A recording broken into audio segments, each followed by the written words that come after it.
પાણીના ગુણધર્મો.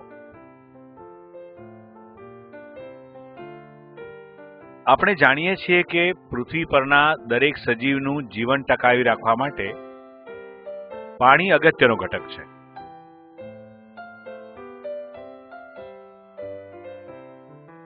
કેટલાક જળચર પ્રાણીઓ પાણીમાં રહીને જ પોતાનું જીવન વિતાવે છે. વનસ્પતિને પ્રકાશ સંશ્લેષણની ક્રિયા કરવા માટે પાણી જરૂરી છે. મનુષ્યના શરીરમાં લગભગ 60 થી 70% ભાગ પાણી હોય છે. માનવ શરીરમાં ચાલતી વિવિધ જૈવિક ક્રિયાઓ જેવી કે પાચન ક્રિયા, ઉત્સર્જન ક્રિયા,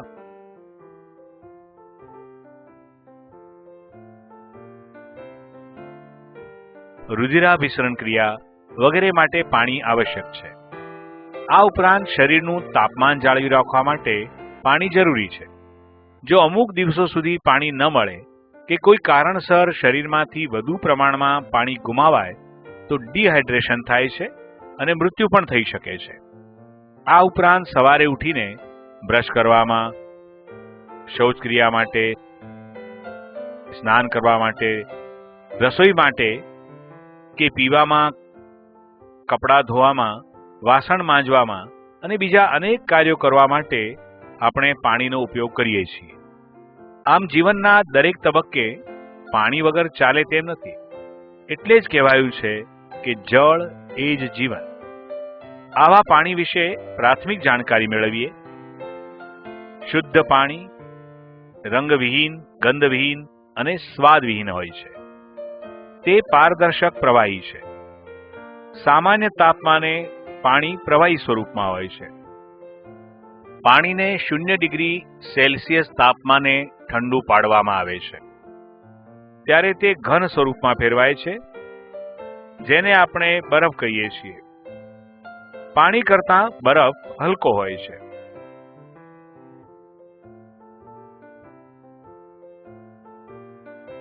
પાણીને 100 ડિગ્રી સેલ્સિયસ તાપમાન સુધી ગરમ કરતા તે ઉકળે છે અને વાયુ સ્વરૂપમાં ફેરવાય છે, જેને વરાળ કહે છે. પાણી વિશે વધારાની નવી માહિતી મેળવીએ. પાણી ધીમે ધીમે ગરમી શોષી ગરમ થાય છે અને ધીમે ધીમે ગરમી ઉત્સર્જિત કરી ઠંડુ પડે છે. જ્યારે તેની સરખામણીમાં ધાતુઓ અને જમીન ઝડપથી ગરમ થાય છે અને ઝડપથી ઠંડી થાય છે. પાણીના આ ગુણધર્મને કારણે પૃથ્વી પર દિવસ અને રાત્રિના તાપમાનમાં મોટો તફાવત હોતો નથી. આ જ ગુણધર્મને કારણે વાહનોના રેડિએટરમાં પાણી વપરાય છે. હવે આપણે મીણ અને પાણીના ઘન સ્વરૂપની તેમના પ્રવાહી સ્વરૂપ સાથે સરખામણી કરીએ. આ માટે આપણે કસનળી, મીણના ટુકડા, માચીસ, કાચનો ગ્લાસ, પાણી, બરફના ટુકડા, મીણબત્તી અને એક કસનળી હોલ્ડર લઈશું. ત્યારબાદ આ કસનળીમાં મીણના ટુકડા લઈ તેને કસનળીના હોલ્ડરમાં ભરાવો. કસનળી નીચે સળગતી બર્નર રાખીને તેને ગરમ કરો. મીણ પીગળી જાય ત્યાં સુધી ગરમ કરો. હવે પીગળેલ મીણમાં ઘન મીણના ટુકડા નાખીને જુઓ. શું જોવા મળે છે? તમે જોશો કે પીગળેલ મીણમાં ઘન મીણના ટુકડા ડૂબી જાય છે, કારણ કે ઘન મીણના ટુકડા પ્રવાહી મીણ કરતા ભારે હોય છે. હવે એક કાચનો ગ્લાસ લઈ તેમાં થોડું પાણી ભરો. ત્યારબાદ પાણી ભરેલા ગ્લાસમાં બરફના થોડા ટુકડા નાખો. શું જોવા મળે છે? તમે જોશો કે બરફના ટુકડા પાણીમાં તરે છે. આવું શા માટે બને છે? બરફ પાણી કરતાં વજનમાં હલકો હોવાથી તે પાણીમાં તરે છે. બરફ એ પાણીનું ઘન સ્વરૂપ છે, એટલે કે આપણે કહી શકીએ છીએ કે પાણીનું ઘન સ્વરૂપ તેના પ્રવાહી સ્વરૂપ કરતાં હલકું છે. આ પાણીનો વિશિષ્ટ ભૌતિક ગુણધર્મ છે. અહીં આપણને પ્રશ્ન ઉદ્ભવે કે બરફ ઘન સ્વરૂપ હોવા છતાં તે પાણીના પ્રવાહી સ્વરૂપ કરતાં કેમ હલકું છે? સામાન્ય રીતે કોઈ પદાર્થનું તાપમાન ઘટાડતા જઈએ તેમ તેનું કદ ઘટે છે. આ મુજબ પાણીનું તાપમાન ઘટાડતા જઈએ તેમ શરૂઆતમાં તેનું કદ ઘટતું જાય છે, પરંતુ પાણીને 4 ડિગ્રી સેલ્સિયસથી 0 ડિગ્રી સેલ્સિયસ તાપમાન સુધી ઠંડુ પાડતા તેનું કદ ઘટવાના બદલે વધે છે. હવે ઘનતા બરાબર દળ ભાગ્યા કદ છે. આમ ઘનતા અને કદ એકબીજાના વ્યસ્ત પ્રમાણમાં છે. એટલે કે જેમ કદ ઘટે તેમ ઘનતા વધે અને કદ વધે તેમ ઘનતા ઘટે. આ મુજબ બરફનું કદ વધતું હોવાથી તેની ઘનતા ઘટે છે, જેની સરખામણીમાં પાણીની ઘનતા વધારે હોય છે. આથી બરફ પાણીમાં તરે છે. ઠંડા પ્રદેશમાં શિયાળામાં તળાવ કે સરોવરમાં બરફનું સ્તર જામી જાય છે. આ બરફના સ્તરની નીચે પાણી હોય છે, જેમાં જળચર પ્રાણીઓ રહે છે. બરફનું આ સ્તર તેની નીચેના પાણીની ગરમીને વાતાવરણમાં જતી અટકાવે છે, જેથી પ્રાણીઓને અનુકૂળ તાપમાન મળી રહે છે. આમ બરફનું જામીને તરવું એ જળચર પ્રાણીઓ માટે આશીર્વાદરૂપ છે. હવે આપણે પાણીનું વિદ્યુત વિભાજન સમજીએ. આ માટે આપણે એક પ્લાસ્ટિકનું પાત્ર, 2 થમ્પીન, 2 કસનળી, સેલ અને સલ્ફ્યુરિક એસિડ લઈશું. હવે આપણે પ્લાસ્ટિકના પાત્રની નીચે 2 કાણા પાડી તેને 2 થમ્પીનથી એવી રીતે ફિટ કરીશું કે જેથી પાણી લીક ન થાય. થમ્પીનના બહારના છેડા સેલ સાથે જોડો. આ રીતે તૈયાર થયેલા સાધનને વોલ્ટામીટર કહીશું. હવે વોલ્ટામીટરમાં અડધે સુધી શુદ્ધ પાણી ભરો. તેમાં સલ્ફ્યુરિક એસિડના 4-5 ટીપા નાખો, જેથી પાણી વિદ્યુતનું સુવાહક બને. ત્યારબાદ 2 કસનળીને પાણીથી પૂરી ભરી થમ્પીન પર એવી રીતે ઊંધી ગોઠવો કે જેથી કસનળીમાંથી પાણી નીકળી ન જાય. બેટરીના ધન છેડા સાથે જોડેલ થમ્પીન ધન ધ્રુવ તરીકે અને ઋણ છેડા સાથે જોડેલ થમ્પીન ઋણ ધ્રુવ તરીકે વર્તે છે.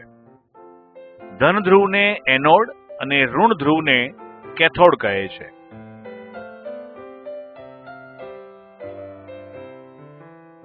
બંને ધ્રુવો પરની કસનળીઓમાં શું જોવા મળે છે તેનું અવલોકન કરો. આપણે જોઈ શકીએ છીએ કે બંને વિદ્યુત ધ્રુવો પર વાયુના પરપોટા નીકળે છે અને બંને કસનળીઓમાં વાયુ એકઠો થયેલો જણાય છે. આ વાયુઓ પાણીમાં વિદ્યુત પ્રવાહ પસાર કરતા એટલે કે પાણીના વિદ્યુત વિભાજનથી મળેલા હોવાથી હાઇડ્રોજન અને ઓક્સિજન વાયુઓ છે. જેમાં હાઇડ્રોજન વાયુ ઋણ ધ્રુવ અને ઓક્સિજન વાયુ ધન ધ્રુવ પર એકઠો થાય છે.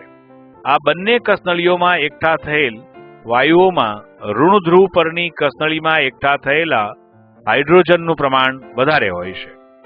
હવે ઋણ ધ્રુવ પરની કસનળી અડધી ભરાઈ જાય ત્યારે વિદ્યુત પ્રવાહ બંધ કરો. આ કસનળીના મોં આગળ અંગૂઠો રાખી કસનળી બહાર કાઢો. તેને સીધી રાખી અંગૂઠો ખસેડી તેના મોં આગળ સળગતી દિવાસળી ધરો. શું થાય છે? તમે જોઈ શકો છો કે કસનળીમાંનો વાયુ ધડાકા સાથે સળગે છે, કારણ કે તે હાઇડ્રોજન વાયુ છે અને તે દહનશીલ વાયુ છે. આ જ રીતે ધનધ્રુવ પરની કસનળી બહાર કાઢી તેમાં સળગતી દિવાસળી ઉતારો. શું થાય છે? તમે જોઈ શકો છો કે સળગતી દિવાસળી વધુ તેજસ્વી પ્રકાશ સાથે સળગે છે. તેનું કારણ આ કસનળીમાં ઓક્સિજન વાયુ છે, જે વસ્તુને સળગવામાં મદદરૂપ બને છે. એટલે કે આ વાયુ દહન પોષક છે. આ પ્રવૃત્તિ પરથી આપણે કહી શકીએ છીએ કે પાણી એ હાઇડ્રોજન અને ઓક્સિજન વાયુનું બનેલું છે.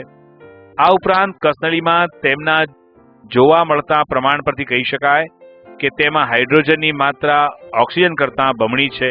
એટલે કે હાઇડ્રોજન અને ઓક્સિજનનું પ્રમાણ 2:1 છે. હવે આપણે દ્રાવક, દ્રાવ્ય અને દ્રાવણ વિશે ખ્યાલ મેળવીએ. આ માટે મીઠું, પાણી, કાચનો બીકર અને ચમચી લઈશું. હવે કાચના બીકરમાં પાણી લઈ તેમાં થોડું મીઠું લઈ તેને ચમચી વડે હલાવતા જાઓ.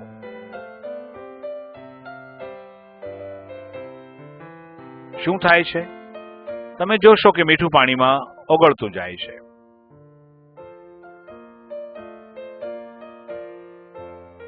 મીઠું પાણીમાં ઓગળતું હોવાથી તેને દ્રાવ્ય કહે છે. પાણી મીઠાને ઓગાળતું હોવાથી તેને દ્રાવક કહે છે. અને પાણી અને મીઠાના મિશ્રણને મીઠાનું દ્રાવણ કહે છે. તેવી જ રીતે દૂધમાં ખાંડ ઓગળે છે, તો અહીં દૂધ દ્રાવક છે, ખાંડ દ્રાવ્ય છે અને ગળ્યું દૂધ એ દ્રાવણ છે. આ ઉપરથી આપણે દ્રાવ્ય, દ્રાવક અને દ્રાવણની વ્યાખ્યા આપીએ. દ્રાવ્ય, જે પદાર્થ પ્રવાહીમાં ઓગળે છે તેને દ્રાવ્ય કહે છે. દ્રાવક, જે પ્રવાહીમાં પદાર્થ ઓગળે છે તે પ્રવાહીને દ્રાવક કહે છે. દ્રાવણ, દ્રાવક અને દ્રાવ્યના મિશ્રણને દ્રાવણ કહે છે. સામાન્ય રીતે દ્રાવણમાં દ્રાવ્યનો જથ્થો ઓછો અને દ્રાવકનો જથ્થો વધારે હોય છે. કોઈ પણ પદાર્થના પાણીમાં બનાવેલ દ્રાવણને તે પદાર્થનું જલીય દ્રાવણ કહે છે. દાખલા તરીકે ખાંડનું જલીય દ્રાવણ, મીઠાનું જલીય દ્રાવણ. હવે કેટલાક પદાર્થો પાણીમાં ઓગળે છે અને કેટલાક પદાર્થો પાણીમાં ઓગળતા નથી. આ માટે આપણે અમુક પદાર્થો લઈને પ્રવૃત્તિ કરીએ કે કયા પદાર્થો પાણીમાં ઓગળે છે અને કયા પદાર્થો પાણીમાં ઓગળતા નથી. આ માટે વિવિધ પદાર્થો જેવા કે દૂધ, મીઠું, ખાંડ, રેતી, ફટકડી, તેલ, મીણ અને પાણી તથા કાચનો પ્યાલો લો. કાચના પ્યાલામાં પાણી લો.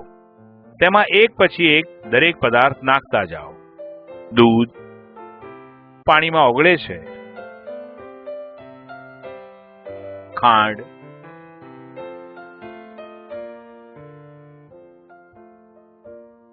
પાણીમાં ઓગળે છે.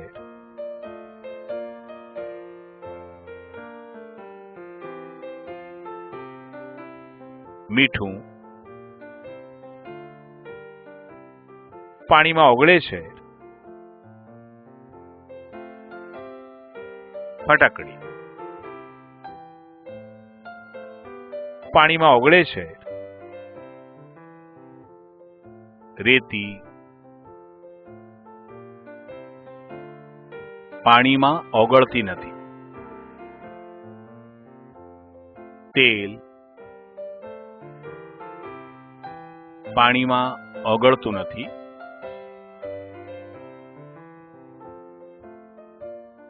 મીણ પાણીમાં ઓગળતું નથી. હવે આપણે પાણીના ગુણધર્મો વિશેનો અભ્યાસ આગળ વધારીએ અને નરમ પાણી અને કઠિન પાણી વિશે જાણીએ. વરસાદનું પાણી શુદ્ધ હોવા છતાં તેમાં હવામાંના વાયુઓ ઓગળે છે. આ પાણી જમીન પર અને ખડકોના સ્તરોમાંથી વહેતું હોય ત્યારે તેમાં ક્ષારો ઓગળે છે, જેથી કેટલાક પ્રદેશોમાં પાણી ખારાશવાળું લાગે છે. પાણીમાં રહેલા ક્ષારના પ્રમાણને આધારે પાણી નરમ છે કે કઠિન તે કહી શકાય છે. જે પાણીમાં ક્ષારનું પ્રમાણ ઓછું હોય તેવું પાણી નરમ પાણી કહેવાય છે અને જે પાણીમાં ક્ષારોનું પ્રમાણ વધુ હોય છે તેવું પાણી કઠિન પાણી કહેવાય છે. તો આપણે નરમ પાણી અને કઠિન પાણી ક્યાં જોવા મળે છે તેના માટે એક પ્રવૃત્તિ કરીએ. આ માટે આપણે 5 કસનળી, ડ્રોપર, અરીઠાનું દ્રાવણ, નિસ્યંદિત પાણી, બોરનું પાણી, દરિયાનું પાણી, નદીનું પાણી અને તળાવનું પાણી અલગ અલગ બીકરમાં લઈએ.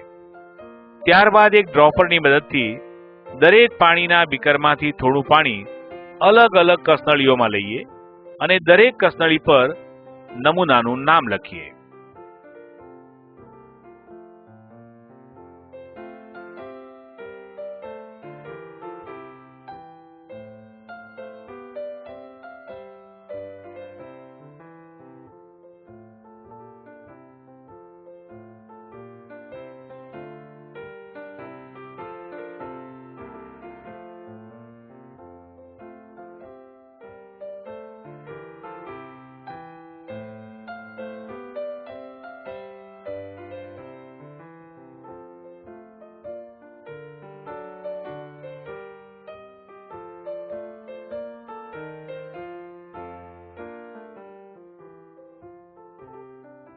હવે એક બીકરમાં અરીઠાનું દ્રાવણ તૈયાર કરીએ. દરેક કસનળીમાં ડ્રોપર વડે અરીઠાના દ્રાવણના 5-5 ટીપા ઉમેરતા જઈએ.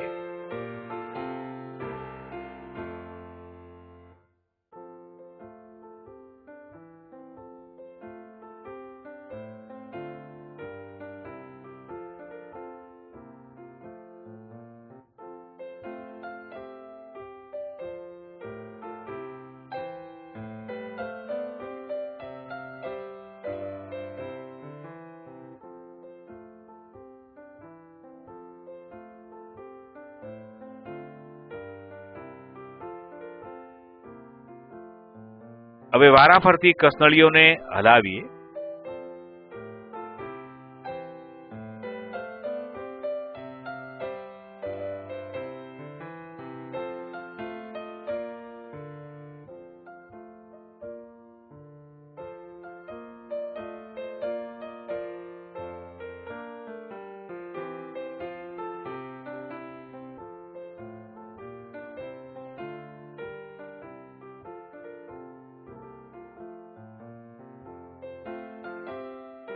દરેક કસનળીમાં ઉત્પન્ન થતા ફીણનું પ્રમાણ તપાસીએ. આ ફીણ પરથી આપણે શું કહી શકીએ? નિસ્યંદિત પાણીમાં વધુ ફીણ ઉત્પન્ન થાય છે.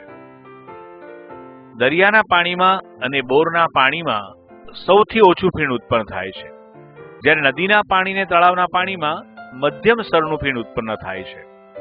હવે જે પાણીમાં વધુ ફીણ ઉત્પન્ન થાય તે પાણીમાં ક્ષારનું પ્રમાણ ઓછું હોય છે, એટલે કે આવું પાણી નરમ પાણી કહેવાય છે. અને જે પાણીમાં ફીણ ઓછું થાય છે તે પાણીમાં ક્ષારનું પ્રમાણ વધારે હોય છે, એટલે કે આવું પાણી કઠિન પાણી કહેવાય છે. આ અનુસાર નિસ્યંદિત પાણી નરમ પાણી છે, જ્યારે દરિયાનું પાણી અને બોરનું પાણી કઠિન પાણી છે, અને નદીનું પાણી અને તળાવનું પાણી ઓછું કઠિન પાણી છે. હવે આપણે પાણીની શુદ્ધતા કે તેમાં રહેલા ક્ષારોનું પ્રમાણ કેવી રીતે જાણી શકાય તેનો અભ્યાસ કરીએ. TDS meter. આપણા ઘરમાં કે શાળામાં આવતા પાણીમાં ઓગળેલા ક્ષારોનું પ્રમાણ જાણવા માટે TDS મીટર એટલે કે ટોટલ ડિઝોલ્વ સોલિડ મીટરનો ઉપયોગ કરવામાં આવે છે. આ સાધન ppm પાર્ટ પર મિલિયનમાં માપન કરે છે. ppm પાર્ટ પર મિલિયન એટલે કે 10 લાખ કણોમાંથી એક કણ. આ TDS મીટર વડે પાણીમાં રહેલા ક્ષારોનું પ્રમાણ માપતા તેમાં 0 ppm થી 50 ppm ની એટલે કે પાણીમાં 10 લાખ અણુમાંથી 0 થી 50 કણ અન્ય ક્ષાર કે અશુદ્ધિ હોય તો તેવું પાણી આદર્શ પાણી ગણાય. આ ઉપરાંત 51 ppm થી 100 ppm ક્ષારનું પ્રમાણ હોય તો તેવું પાણી ઝરણા કે કાર્બન ફિલ્ટરનું પાણી હોઈ શકે. 101 ppm થી 200 ppm સામાન્ય નળનું પાણી, 201 ppm થી 400 ppm કઠિન પાણી, 400 ppm થી 500 ppm વધારે ક્ષારવાળું પાણી,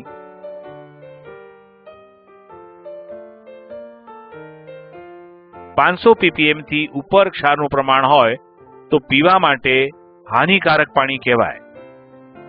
હવે પાણીની કઠિનતા દૂર કરવાની વિવિધ પદ્ધતિઓ જોઈએ. આપણે સોલર સ્ટીલ પદ્ધતિની મદદથી કેવી રીતે નિસ્યંદિત પાણી મેળવી શકાય તેની પ્રવૃત્તિ કરીએ. સોલર સ્ટીલ પદ્ધતિ. આ માટે તપેલી, વાટકી, મીઠાનું પાણી, પ્લાસ્ટિક, દોરી અને પથ્થર લઈશું.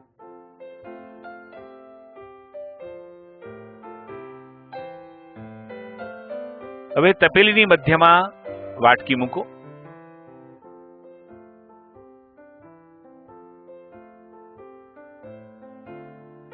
વાટકી ન ડૂબે તે રીતે મીઠાનું પાણી તપેલીમાં નાખો. તપેલી ઉપર પ્લાસ્ટિક ઢાંકી પ્લાસ્ટિકને તપેલી સાથે દોરી વડે બરાબર બાંધી દો. વાટકીની બરાબર ઉપર તે રીતે પ્લાસ્ટિક ઉપર પથ્થર મૂકો. હવે આ તપેલીને સૂર્યના તડકામાં 3-4 કલાક રહેવા દો. પછી પ્લાસ્ટિક છોડી વાટકીનું અવલોકન કરો. શું જણાય છે? આપણે જોઈ શકીએ છીએ કે વાટકીમાં થોડું પાણી એકઠું થાય છે. આ વાટકીમાં એકઠા થયેલા પાણીને ચાખી તેનો સ્વાદ જણાવો. વાટકીમાં એકઠું થયેલું પાણી ચાખતા તે સ્વાદ વગરનું જણાય છે. હવે 2 કસનળી લો. એક કસનળીમાં અડધે સુધી વાટકીમાંનું પાણી ભરો અને બીજી કસનળીમાં તપેલીમાંથી પાણી ભરો. હવે બંને કસનળીમાં અરીઠાના દ્રાવણના 4-5 ટીપા નાખો. બંને કસનળીને બરાબર હલાવો. તેનું અવલોકન કરો. શું જોવા મળે છે? વાટકીમાંના પાણીમાં ફીણ ખૂબ વધારે પ્રમાણમાં ઉત્પન્ન થાય છે, જ્યારે તપેલીમાંના મીઠાના પાણીમાં ઓછું ફીણ ઉત્પન્ન થાય છે. આ ઉપરથી આપણે કહી શકીએ છીએ કે વાટકીમાં જે પાણી મળે છે તે નિસ્યંદિત પાણી છે. હવે આપણે પાણીની કઠિનતાના પ્રકાર વિશે જાણીએ. પાણીની કઠિનતાના બે પ્રકાર છે: સ્થાયી કઠિનતા અને અસ્થાયી કઠિનતા. સ્થાયી કઠિનતા જે પાણીમાં કેલ્શિયમ અને મેગ્નેશિયમના ક્લોરાઇડ તથા સલ્ફેટ ક્ષાર ઓગળેલા હોય તેવી કઠિનતાને સ્થાયી કઠિનતા કહે છે. તે સરળતાથી દૂર કરી શકાતી નથી. અસ્થાયી કઠિનતા જે પાણીમાં કેલ્શિયમ અને મેગ્નેશિયમના બાયકાર્બોનેટ ક્ષાર ઓગળેલા હોય તેવી કઠિનતાને અસ્થાયી કઠિનતા કહે છે. તેને ઉકાળી અને ગાળીને દૂર કરી શકાય છે. તો આવા કઠિન પાણીને કેવી રીતે નરમ બનાવી શકાય? પાણીને ઉકાળવાથી પાણીમાં રહેલા કેટલાક ક્ષારો તળિયે બેસી જાય છે, જ્યારે કેટલાક ક્ષારો પાણીની સપાટી પર તરે છે. પાણીને ગાળી લેવાથી ક્ષારો દૂર કરી શકાય છે અને નરમ પાણી મળે છે. કઠિન પાણીમાં ધોવાનો સોડા કે બોરેક્સ પાવડર જેવા રસાયણો ઉમેરી તેને નરમ બનાવવામાં આવે છે.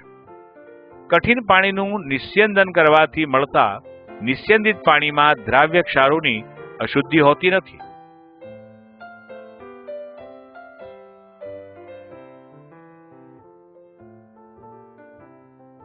આમ નિસ્યંદનની ક્રિયા દ્વારા પાણીની કઠિનતા દૂર કરી શકાય છે.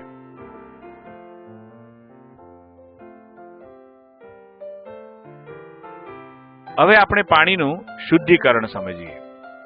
પાણીનું શુદ્ધિકરણ. આપણે પીવાનું પાણી અલગ અલગ સ્ત્રોતમાંથી મેળવીએ છીએ, જે શુદ્ધ હોતું નથી. તેમાં વિવિધ પ્રકારની અશુદ્ધિઓ હોય છે.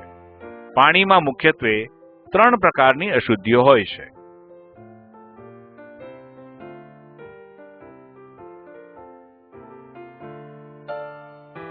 અદ્રાવ્ય અશુદ્ધિઓ, દાખલા તરીકે રેતીના કણ, માટીના કણ, નાની કાંકરીઓ વગેરે. દ્રાવ્ય અશુદ્ધિઓ, દાખલા તરીકે મીઠું, પાણીમાં ઓગળેલા ક્ષારો, સૂક્ષ્મ જંતુઓની અશુદ્ધિઓ, દાખલા તરીકે રોગના સૂક્ષ્મ જંતુઓ. આથી આપણે પાણીને શુદ્ધ કરીને જ પીવું જોઈએ. આપણે પીવા માટે ઉપયોગ કરીએ છીએ તે પાણી ખરેખર પીવાલાયક છે કે નહીં તે ચકાસવા માટે water and sanitation management organisation WASMO વાસ્મો દ્વારા કેટલીક સંસ્થા તથા શાળાઓને કીટ મોકલવામાં આવે છે, જેમાં જરૂરી સૂચના પ્રમાણે પાણી ભરી મૂકી રાખતા તે રંગ પરિવર્તન દર્શાવે છે. તેના પરથી પાણી પીવાલાયક છે કે નહીં તે જાણી શકાય છે. હવે ગાળણની ક્રિયા દ્વારા ડહોળા પાણીને કેવી રીતે શુદ્ધ કરી શકાય તેના માટે પ્રવૃત્તિ કરીએ. ગાળણ ક્રિયા. આ માટે 2 બીકર, સુતરાઉ કાપડનો ટુકડો, ડહોળું પાણી ભરેલું બીકર અને ફટકડી લઈશું. એક ખાલી બીકર લઈ તેના ઉપર સુતરાઉ કાપડનો ટુકડો બાંધો. તેના પર ધીમેથી થોડું ડહોળું પાણી રેડો. બાકી રહેલ ડહોળું પાણી બીજા બીકરમાં લો. હવે બંને બીકરમાંના પાણીને સરખાવો. શું તફાવત દેખાય છે? સુતરાઉ કાપડના ટુકડા વડે ગાળેલ પાણી ડહોળા પાણી કરતાં વધારે ચોખ્ખું અને શુદ્ધ દેખાય છે. હવે ગાળેલ પાણીમાં ફટકડીનો ટુકડો થોડીવાર ફેરવી બહાર કાઢી લો.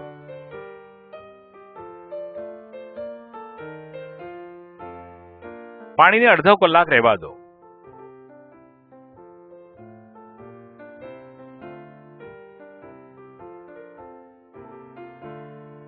આ પાણીને બીજા બીકરમાં નિતારી લો. આ પાણીને ડહોળા પાણીના બીકર સાથે સરખાવો. શું જોવા મળે છે? ગાળેલ પાણીમાં ફટકડીનો ટુકડો ફેરવી પાણીને થોડો સમય રહેવા દેવાથી અદ્રાવ્ય અશુદ્ધિ થોડાક સમયમાં નીચે બેસી જાય છે. આવું નિતારેલ પાણી અદ્રાવ્ય અશુદ્ધિ વિનાનું શુદ્ધ હોય છે. પાણીના શુદ્ધિકરણ માટે આધુનિક સમયમાં આરઓ પ્લાન્ટનો ઉપયોગ કરવામાં આવે છે. RO plant reverse osmosis plant. પ્રવાહીમાં ઓગળેલા દ્રાવ્ય ક્ષારોને છૂટા પાડવાની ક્રિયાને રિવર્સ ઓસ્મોસિસ કહે છે. પાણીમાં ક્ષારોનું પ્રમાણ ઓછું કરીને પીવાલાયક બનાવવા માટે આરઓ પ્લાન્ટ વપરાય છે. આરઓ પ્લાન્ટમાં નળના પાણીને દાખલ કરવામાં આવે છે. ત્યાં પાણી અલગ અલગ ફિલ્ટરમાંથી પસાર થાય છે. આ દરમિયાન પાણીમાંથી કચરો, માટી વગેરે દૂર થાય છે. ત્યાંથી પાણી વિદ્યુતના ઉપયોગથી ઊંચા દબાણે ઝીણી જાળીવાળી મેમ્બ્રેનમાંથી પસાર થાય છે, જેથી દ્રાવ્ય ક્ષારો દૂર થાય છે. ક્ષારોવાળા વધારાના પાણીને બહાર કાઢી દૂર કરવામાં આવે છે. આપણા ઘરમાં નાના પાયે વપરાતા શુદ્ધિકરણ પ્લાન્ટ. આ પ્લાન્ટમાં એક પાત્રમાં નીચેની બાજુએ રેતી, રેતીની બાજુમાં મોટા કાંકરા, તેમની ઉપર લોખંડની જાળી અને તેની ઉપર રેતીનો થર પાથરવામાં આવે છે. ત્યારબાદ નીચેના બીજા પાત્રમાં સૌથી નીચે એકદમ બારીક રેતી, તેની બાજુમાં મોટા કાંકરા, તેની ઉપર લાકડાનો ચારકોલ અને તેની ઉપર રેતી રાખવામાં આવે છે. હવે ઘરમાં આવતું પાણી શુદ્ધ હોતું નથી. તેને શુદ્ધ કરવા માટે સૌપ્રથમ ઉપરના પાત્રમાં નાખવામાં આવે છે. આથી પાણીનો અદ્રાવ્ય કચરો ઉપર રહી જાય છે. ત્યારબાદ આ પાણી આ થરમાંથી પસાર થયા બાદ નળમાં આવે છે અને ત્યાંથી બીજા પાત્રમાં જાય છે. ત્યાંથી તે રેતીના થરમાંથી પસાર થઈને બધું શુદ્ધ થાય છે. ત્યારબાદ ચારકોલમાંથી પસાર થાય છે. ત્યાં પાણીની વાસ દૂર થાય છે અને ત્યાંથી ઝીણી રેતીના થરમાંથી પસાર થાય છે. આ રીતે પાણી શુદ્ધ બને છે અને પીવાના ઉપયોગમાં લઈ શકાય છે. મોટા શહેરોમાં વપરાતા શુદ્ધિકરણ પ્લાન્ટ. મોટા શહેરોમાં પાણી પુરવઠા યોજના દ્વારા પાણી પહોંચાડવામાં આવે છે. આ પાણી નદી, સરોવર, ડેમ, કુવા કે બોરમાંથી મેળવવામાં આવે છે. આ પાણીને શુદ્ધ કરવા માટે તેને વિવિધ સ્તરોમાંથી પસાર કરવામાં આવે છે. સૌપ્રથમ આ રીતે મળતા પાણીને ક્લોરીન, લાઇમ અને એલમ કે જે ફટકડીના ગુણધર્મો ધરાવે છે તેવી 3 નાની ટાંકીમાંથી પસાર કરવામાં આવે છે. ત્યારબાદ આ પાણીને રેતી, કાંકરા અને મોટા કાંકરાના થરમાંથી પસાર કરવામાં આવે છે. આથી પાણીમાંનો અદ્રાવ્ય કચરો રેતી પર રહી જાય છે. અને રેતી પર કચરો એકઠો થતો હોવાથી રેતીનું સ્તર થોડા દિવસે બદલવામાં આવે છે. ત્યારબાદ આ પાણીને એક ગાળણ ટાંકીમાં લાવવામાં આવે છે. આ ટાંકીમાં યોગ્ય પ્રમાણમાં ક્લોરીન ભેળવવામાં આવે છે અને પાણીને જંતુરહિત બનાવવામાં આવે છે. આ રીતે પ્રાપ્ત થતા પાણીને એક ટાંકીમાં સંગ્રહવામાં આવે છે અને ત્યાંથી આ ચોખ્ખું પાણી એક ઊંચી ટાંકીમાં લઈ જવામાં આવે છે. આ પાણીને મોટી પાઇપલાઇન દ્વારા શહેરના જુદા જુદા વિસ્તારો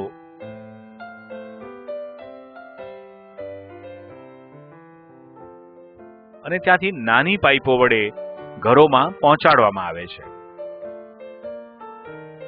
ચોમાસામાં પાણી જંતુમુક્ત રહે તે માટે આરોગ્ય વિભાગ દ્વારા નીમવામાં આવેલ આરોગ્ય કાર્યકરો ઘેર ઘેર પાણીના જથ્થા પ્રમાણે ક્લોરીનની ટીકડીઓ નાખીને પાણીને જંતુમુક્ત કરે છે. બ્લીચિંગ પાવડર નાખીને પણ પાણીને જંતુરહિત કરવામાં આવે છે. રોગચાળો ફેલાય ત્યારે પાણીને ઉકાળીને પીવું જોઈએ, જેથી તેમાં રહેલા સૂક્ષ્મ જંતુઓ નાશ થાય. ચાલો આપેલા સવાલોના જવાબ લખતા શીખીએ. દ્રાવક, દ્રાવ્ય અને દ્રાવણમાં વર્ગીકરણ કરો. મીઠું, મીઠાનું દ્રાવણ. ખાંડ, ખાંડનું દ્રાવણ. ફટકડી, પાણી. દ્રાવક, પાણી. દ્રાવ્ય, મીઠું, ખાંડ, ફટકડી. દ્રાવણ, મીઠાનું દ્રાવણ, ખાંડનું દ્રાવણ.